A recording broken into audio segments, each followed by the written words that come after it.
තුන්වෙනි ප්‍රශ්නේදී අපිට කියනවා සමාන්තරාශ්‍රයක් කියන ලක්ෂණ ටිකක් දීලා තියෙනවා පරිවර්ති දාන්න කියලා කියනවා. හරි. අපි ගමු ABCD කියලා සමාන්තරාශ්‍රයක්. ඒතර මොනවාද සමාන්තරාශ්‍රයක ලක්ෂණ වෙන්නේ? සමාන්තරාශ්‍රයක් ගත්තට පස්සේ සම්මුඛ පාද සමාන හා සමාන්තර වෙනවා. එතකොට මේ AB කියන පාදේ තියෙනවනේ. ඒතර මෙයයි මෙයාට සම්මුඛ වෙන්නවනේ. ඒ කියන්නේ AB කියන කෙනාට කෙලින්ම ඉස්සරහින් පාදයක් ඉන්නවනේ CD කියලා. අන්න ඒ දෙන්න සමාන වෙනවා. සමානත් වෙනවා. තව සමාන්තරත් වෙනවා. හරිද? ඒ වගේම අපිට ගන්න පුළුවන් නේද AD කියන පාදේ BC කියන පාදේ. ඔව්. එතකොට මේ පාදේ සමානයි කියලා කියන්නත් පුළුවන්. සමාන්තරයි කියලා කියන්නත් පුළුවන්. සම්මුඛ පාද සමාන හා සමාන්තර වේ. හරිද? එතකොට අපෙන් අහන්නේ මොකක්ද? පළවෙනි එකේදී සමාන්තරාශ්‍රයක සම්මුඛ පාද සමාන හා සමාන්තර වේ. හරි නේද?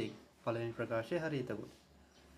ඊට පස්සේ දෙවෙනි ප්‍රකාශය සමාන්තරාශ්‍රයක සම්මුඛ කෝණ සමාන වේ කියලා කියනවා. සම්මුඛ කෝණ කියන්නේ ඒ කියන්නේ හිතන්න අපි මෙන්න මෙයාව ගන්නවා කියලා. හිතන්න මෙන්න මේ BAD කියන කෝණය අපි ගන්නවා කියලා. BAD කියන කෝණය.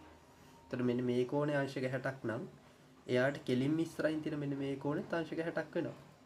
ඒ කියන්නේ සමාන්තරාශ්‍රයක සම්මුඛ පාද මොකද වෙන්නේ? සමාන වෙනවා. ඒ වගේම ABC කියන කෝණය ගත්තොත් මෙන්න මේ කෝණය ගත්තොත් එයාට කෙලින්ම ඉස්සරහින් තියෙන මේ කෝණයට අන්න එයා සමාන වෙනවා.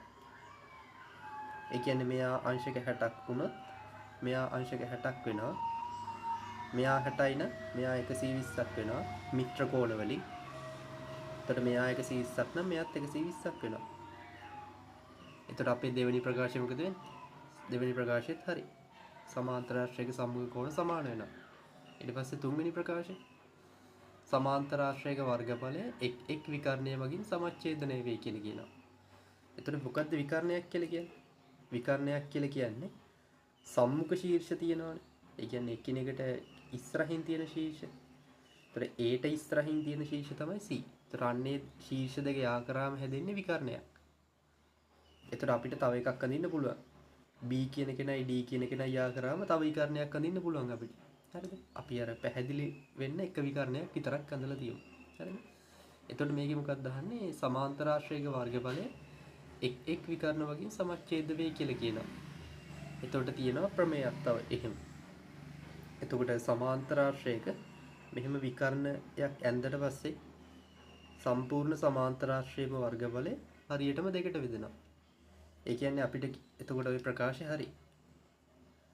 ඒතර අපිට කියන්න පුළුවන් ABCD සමාන්තරාශ්‍රය වර්ගඵලය 20ක් නම් මෙන්න මේ ABC කියන ත්‍රිකෝණය තියෙනවනේ. එතකොට එයාගේ වර්ගඵලය 10ක් වෙනවා. මෙයාගෙත් 10ක් වෙනවා. සම්පූර්ණ ගාණයෙන් භාගය මේ දෙපැත්තට යනවා විකර්ණයෙන් දෙපැත්තට. හරි දන්නේ එකයි සමච්ඡේදනය වෙනවා කියලා කියන්නේ.